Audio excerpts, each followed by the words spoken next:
বিয়েতে ৫১টা শাড়ি পেয়েছিল মেয়েটা। অষ্টমঙ্গলায় ফিরে এসে আরো ৬টা। এত শাড়ি একসঙ্গে সে জীবনে দেখেনি।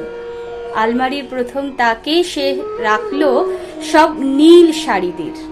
হালকা একটা নীলকে জড়িয়ে ধরে বলল, তুই আমার আকাশ। দ্বিতীয় তাকে রাখলো সব গোলাপিদের।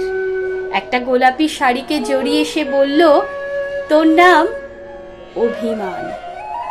তৃতীয় তাকে ৩টি ময়ূর, যেন ৩ দিক থেকে ছুটে আসা সুখ। তেজপাতা রং যে শাড়িটার, তার নাম দিল বিষাদ। সারা বছর সে শুধু শাড়ি উপহার পেল। এত শাড়ি সে কি করে এক জীবনে পরবে? কিন্তু বছর যেতে না যেতেই ঘটে গেল সেই ঘটনাটা।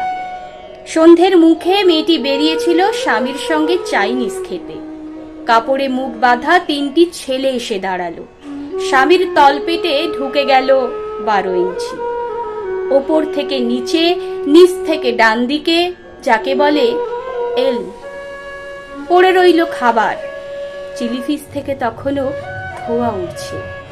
এর নাম রাজনীতি, বলেছিল পাড়ার লোকেরা। বিয়েতে ৫১টি শাড়ি পেয়েছিল মেয়েটা। অষ্টমঙ্গলায় ফিরে এসে আরো ৬টা। একদিন দুপুরে শাশুড়ি ঘুমিয়ে সমস্ত শাড়ি বের করে ছাদের বারান্দা থেকে উড়িয়ে দিল নিচের পৃথিবীতে। শাশুড়ি পরিয়ে দিয়েছিলেন তাকে সাদা থান। ১৯ বছরের একটা মেয়ে, সে একা।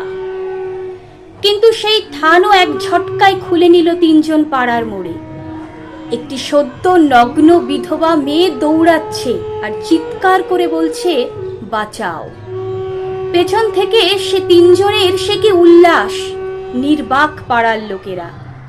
বিয়েতে ৫১টা শাড়ি পেয়েছিল মেয়েটা। অষ্টমঙ্গলায় ফিরে এসে আরো ৬টা। বিয়েতে ৫১টা শাড়ি পেয়েছিল মেয়েটা।